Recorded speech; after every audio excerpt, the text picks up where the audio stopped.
जय हिंद दोस्तों, कैसे हैं आप सभी लोग। उम्मीद करता हूँ आप सभी मस्त होंगे और अपने शिक्षण कार्य में व्यस्त होंगे।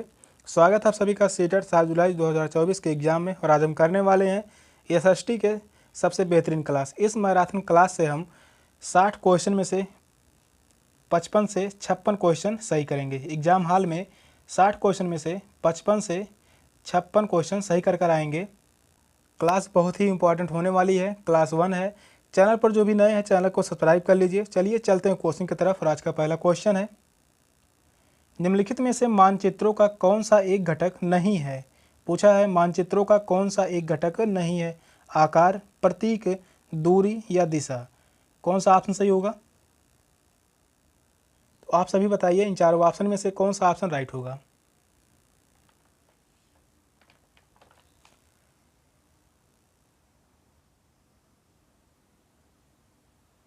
मानचित्र का कौन सा एक घटक नहीं है, तो वह है आकार। तो इस क्वेश्चन का राइट आंसर होगा ऑप्शन ए। आकार जो है यह मानचित्र का घटक नहीं है। आकार नक्शे का घटक नहीं होता है। नक्शे में प्रतीकों का उपयोग दूरी और दिशाओं को समझने के लिए किया जाता है। नक्शे में प्रतीकों का उपयोग जो है वह दूरी और दिशाओं को समझने के लिए किया जाता है, लेकिन स्थानों के आकार को नहीं दिखाया जा सकता। तो इस क्वेश्चन का राइट आंसर होगा ऑप्शन ए, आकार। नेक्स्ट क्वेश्चन है, जनपद पंचायत के अंतर्गत कई जिला परिषद होते हैं, कई नगर पालिका वार्ड होते हैं, कई ग्राम सभाएं होती हैं। यहाँ पर दोबारा लिख दिया गया है, उसके लिए माफ़ी चाहूँगा, मिस प्रिंटिंग है। कई ग्राम पंचायतें होती हैं। कौन सा ऑप्शन राइट होगा? तीन चार ऑप्शन में से कौन सा ऑप्शन सही होगा?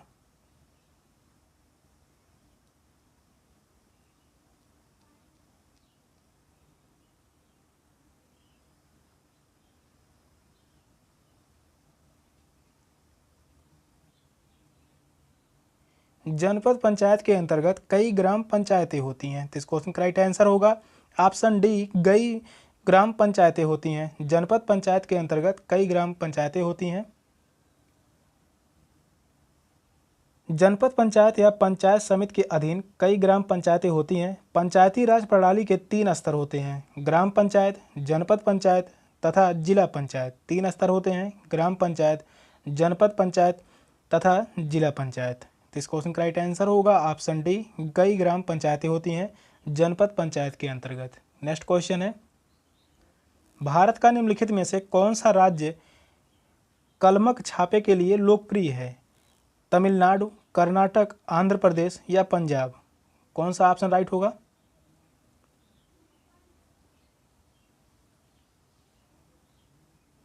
तो भारत का वह कौन सा राज्य है जो कलमक छापे के लिए लोकप्रिय यानी प्रसिद्ध है।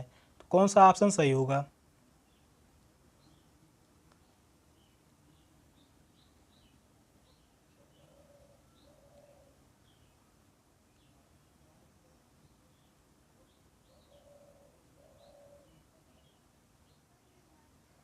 तो इस क्वेश्चन का राइट आंसर होगा ऑप्शन सी, आंध्र प्रदेश। आंध्र प्रदेश कलमक छापे के लिए लोकप्रिय है। तो इस क्वेश्चन का राइट आंसर है option C, Andhra Pradesh. Andhra Pradesh Kalamkari print के लिए लोकप्रिय है। कलमकारी हस्तमुद्रित या ब्लॉक मुद्रित सूती वस्त्र का एक प्रकार है। कलमकारी हस्तमुद्रित या ब्लॉक मुद्रित सूती वस्त्र का एक प्रकार है। तो इस क्वेश्चन का राइट आंसर होगा option C, Andhra Pradesh. Next question है, निम्नलिखित जनजाति समूहों में से कौन सा मुख्यतः उत्तराखंड में संकेंद्रित है। गोंड, माला, इरुलर, भील, भोटिया। कौन सा ऑप्शन सही होगा? तीन चारों ऑप्शन में से कौन सा ऑप्शन राइट है?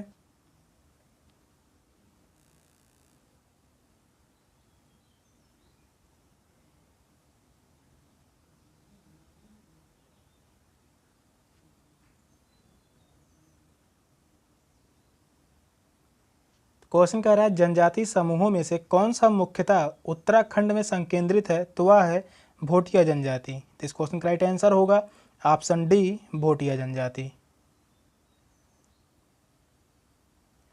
भोटिया जनजाति उत्तराखंड में पाई जाती है। भोटिया जनजाति कहाँ पाई जाती है? उत्तराखंड में पाई जाती है। गोंड का मध्य प्रदेश से, माला यूलर का तमिलनाडु से संबंध है, जबकि भील जनजाति पूरे भारत में और पाकिस्तान के कुछ हिस्सों में फैले हुए हैं। गोंड जनजाति कहाँ पाई जाती है? मध्य प्रदेश में। माला इलरुल जनजाति जो है वह तमिलनाडु में। भील जनजाति पूरे भारत में और पाकिस्तान के कुछ हिस्सों में फैले हुए हैं। तो इस क्वेश्चन का जो राइट आंसर होगा ऑप्शन डी, भोटिया जनजाति जो उत्तराखंड में पाई जाती हैं। नेक्स्ट क्वेश्चन है, लगभग 2000 वर्ष पूर्व निम्नलिखित में से कौन से शासक रेशम मार्ग पर नियंत्रण रखने के लिए सर्वाधिक प्रसिद्ध थे? कुषाण, पांड्य, चेर या चोल?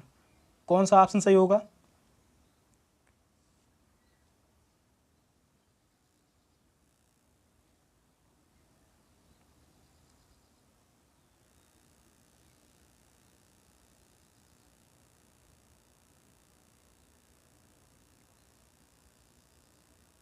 पांचवा नंबर क्वेश्चन है, लगभग 2000 वर्ष पूर्व निम्नलिखित में से कौन से शासक थे जो रेशम मार्ग पर नियंत्रण रखने के लिए सर्वाधिक प्रसिद्ध थे?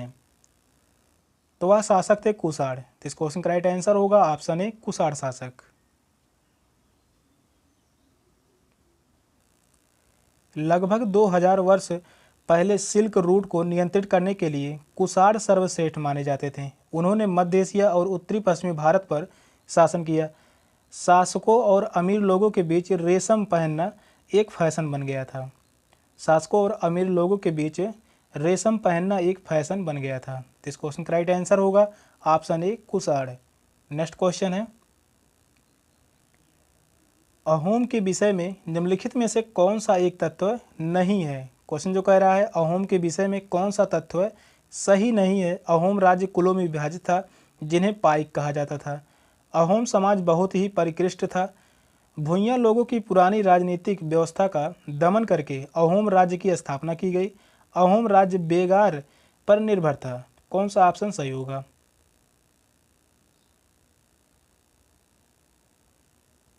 तीन चारों ऑप्शन में से कौन सा ऑप्शन राइट होगा?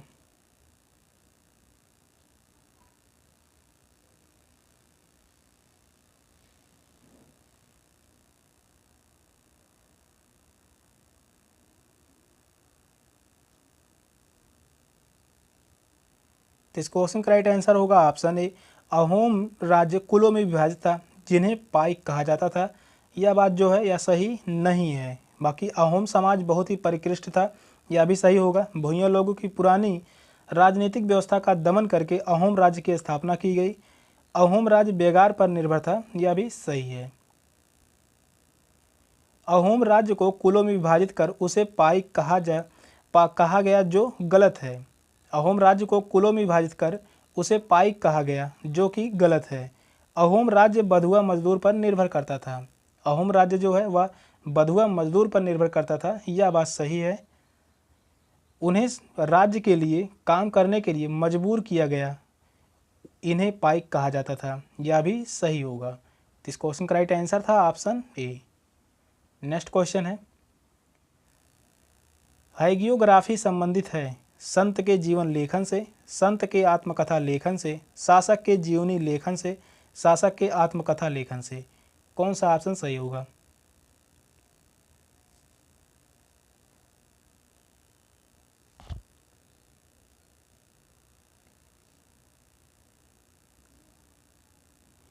हैगियोग्राफी संबंधित है तो वह किससे संबंधित है? तो वह संबंधित है संत के जीवनी लेखन से। संत के जीवनी लेखन से संबंधित है हैगियोग्राफी। तो इस क्वेश्चन का राइट आंसर होगा ऑप्शन ए। संचरित लेखन शब्द का संत की जीवनी के लेखन को दर्शाता है। संचरित लेखन शब्द का संत की जीवनी के लेखन को दर्शाता है। लगभग सभी धर्मों और विशेष रूप से ईसाई धर्म में संचरित लेखन महान पुरुषों और महिलाओं के जीवन एवं चमत्कार पर ध्यान केंद्रित करने के लिए तैयार किए गए हैं। ऐसे ही बौद्ध, हिंदू, इस्लाम और सिख धर्म में सभी संतों, गुरुओं और अन्य व्यक्तियों जिन्हें पवित्र शक्ति से युक्त माना जाता है के विषय में संचरित लेखन ग्रंथ बनाए गए थे। तो इस क्वेश्चन का राइट आंसर होगा ऑप्शन ए। नेक्स्ट क्वेश्चन है, निम्नलिखित में से कौन सा एक उष्णकटिबंधीय घास स्थल है? सवाना, स्टेपी, डाउन्स या पंपास? कौन सा ऑप्शन सही होगा? आठवां नंबर क्वेश्चन का राइट आंसर क्या होगा?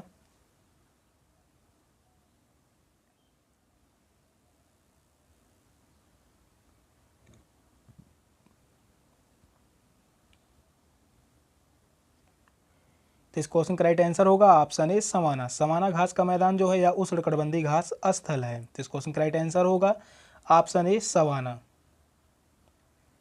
सवाना एक प्रकार का उष्णकटिबंधीय घास का मैदान है। इसमें पृथ्वी की भूमि का लगभग 20% क्षेत्र में शामिल है। 20% क्षेत्र में शामिल है पृथ्वी की, जो कि वह है सवाना घास का मैदान। तो इस क्वेश्चन का राइट आंसर होगा ऑप्शन ए। नेक्स्ट क्वेश्चन है,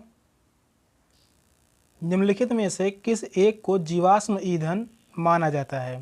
पेट्रोलियम, प्राकृतिक गैस, जलाऊ लकड़ी, कोयला। कौन सा ऑप्शन सही होगा? तीन चारों ऑप्शन में से कौन सा ऑप्शन राइट होगा?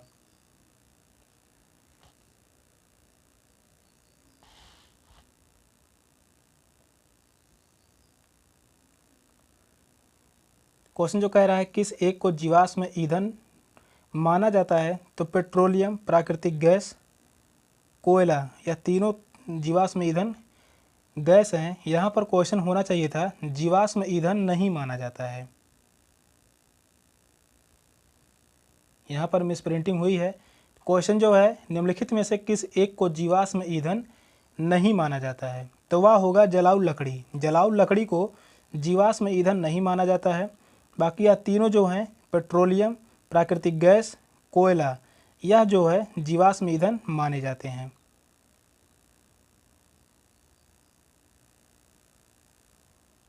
व्याख्या में सही लिखा गया है जलाने की लकड़ी जीवाश्म ईंधन नहीं है। जलाने की जो लकड़ी है वह है जीवाश्म ईंधन नहीं है। पेट्रोलियम, प्राकृतिक गैस और कोयला आदि वनस्पति उत्पादों के वर्षों से दबे रहने का परिणाम है, इसलिए उन्हें जीवाश्म ईंधन माना जाता है। तो इस क्वेश्चन का जो राइट आंसर होगा ऑप्शन सी, जलाऊ लकड़ी जो है यह जीवाश्म ईंधन नहीं है। नेक्स्ट क्वेश्चन है, पृथ्वी की सबसे आंतरिक परत मुख्यतः बनी है सिलिका एवं लोहे से, निकिल एवं एल्युमिनियम से, सिलिका एवं एल्युमिनियम से, निकिल एवं लोहे से। कौन सा ऑप्शन सही होगा?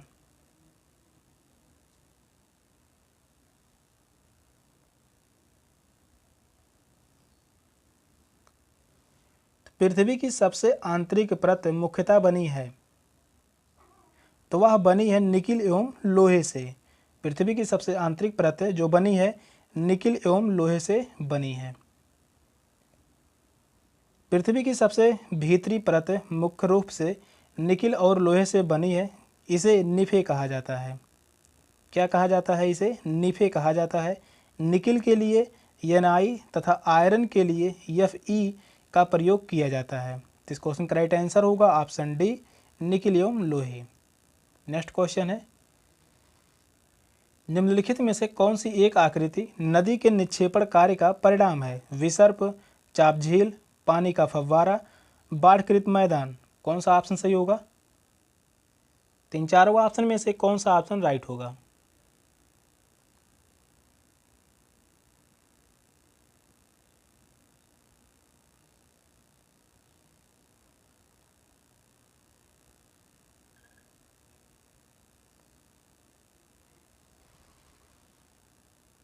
नदी के निक्षेपण कार्य का परिणाम है, तो वह है बाढ़कृत मैदान। इस क्वेश्चन का राइट आंसर होगा ऑप्शन डी, बाढ़कृत मैदान।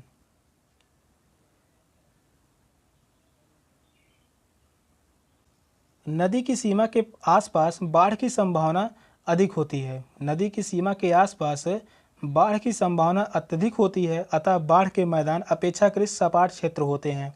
उपजाऊ नदियों द्वारा जमा मिट्टी इन क्षेत्रों को कृषि के लिए बेहद उत्पादक बनाती हैं। उपजाऊ नदियों द्वारा जमा मिट्टी इन क्षेत्रों को कृषि के लिए बेहद उत्पादक बनाती हैं, बेहद उपयोगी होती हैं। तो इस क्वेश्चन का राइट आंसर होगा ऑप्शन डी, बाढ़कृत मैदान। नेक्स्ट क्वेश्चन है, किसी भूकंप के दौरान रिएक्टर स्केल की किस तीव्रता पर वस्तुएं गिरने लगती हैं?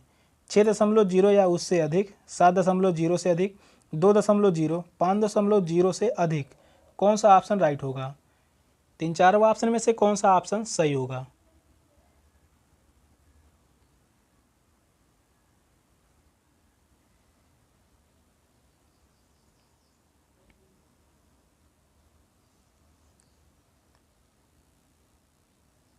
क्वेश्चन कह रहा है भूकंप के दौरान रिएक्टर स्केल की किस तीव्रता पर वस्तुएं गिरने लगती हैं? तो वह गिरने लगती हैं 5.0 से अधिक पर। तो इस क्वेश्चन का राइट आंसर होगा ऑप्शन डी 5.0। रिएक्टर पैमाने पर 5.0 के ऊपर का भूकंप का माप बहुत ही विनाशकारी माना जाता है। तो इस क्वेश्चन का राइट आंसर होगा ऑप्शन डी। नेक्स्ट क्वेश्चन है, लगभग 2000 वर्ष पहले वाराणसी एक प्रसिद्ध शिल्प केंद्र था, जहां श्रेणी थे बौद्ध मठ, शिल्पकारों और व्यापारियों के संघ, कृषि उत्पादन के लिए प्रयुक्त लोहे के हलों के फाल, धातु के सिक्के जिन पर आकृतियां बनाई जाती थीं। कौन सा ऑप्शन सही होगा? 13 नंबर क्वेश्चन का राइट आंसर क्या होगा?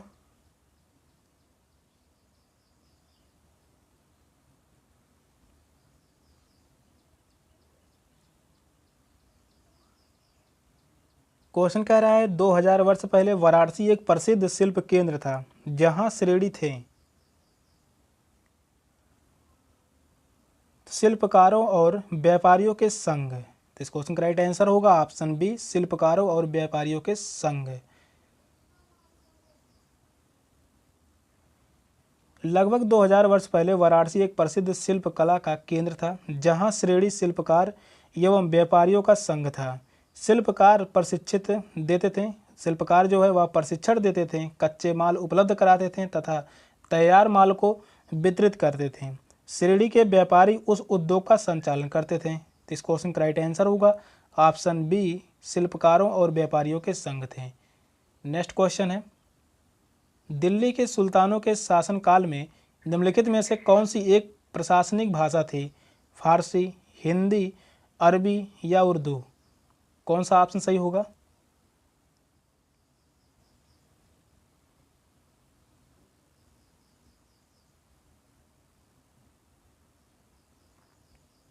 तो दिल्ली के सुल्तानों के शासनकाल में प्रशासनिक भाषा कौन थी?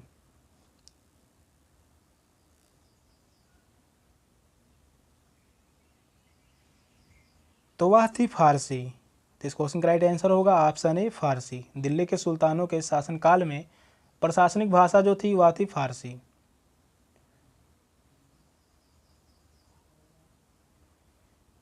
फारसी दिल्ली के सुल्तान की प्रशासनिक भाषा थी। फारसी जो है या दिल्ली के सुल्तान की प्रशासनिक भाषा थी। शिलालेख और उस अवधि के सिक्के इसके साबूत हैं कि उस समय दिल्ली के सुल्तानों द्वारा फारसी भाषा का प्रयोग किया जाता था। इस क्वेश्चन का राइट आंसर होगा ऑप्शन ए, फारसी।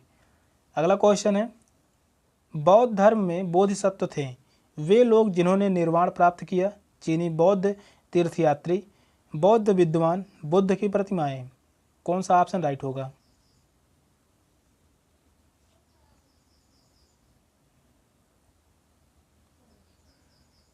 तीन चारों ऑप्शन में से कौन सा ऑप्शन सही होगा? क्वेश्चन कह रहा है बौद्ध धर्म में बोधिसत्व थे, तो वे लोग जिन्होंने निर्माण प्राप्त किया, वे लोग जिन्होंने निर्माण प्राप्त किया वह बोधिसत्व थे। तो इस क्वेश्चन का राइट आंसर होगा ऑप्शन ए। जिन्हें ज्ञान की या सत्य की सिद्ध हो जाती है वे बोधिसत्व माने जाते हैं। जातक कथाएं बोधिसत्व के रूप में बुद्ध के पिछले जीवन की कुछ कथाओं को चित्रित करते हैं। जातक कथाएं जो हैं वह बोधिसत्व के रूप में बुद्ध के पिछले जीवन की कुछ कथाओं को चित्रित करते हैं। तो इस क्वेश्चन का राइट आंसर होगा ऑप्शन ए, वे लोग जिन्होंने निर्माण प्राप्त किया था। सेशन का लास्ट क्वेश्चन था। क्वेश्चन कैसे लगे कमेंट में जरूर बताइएगा। चैनल पर नए हैं तो चैनल को सब्सक्राइब कर लीजिए। मिलते फिर अगली क्लास में, तब तक के लिए बाय बाय, टेक केयर, जय हिंद।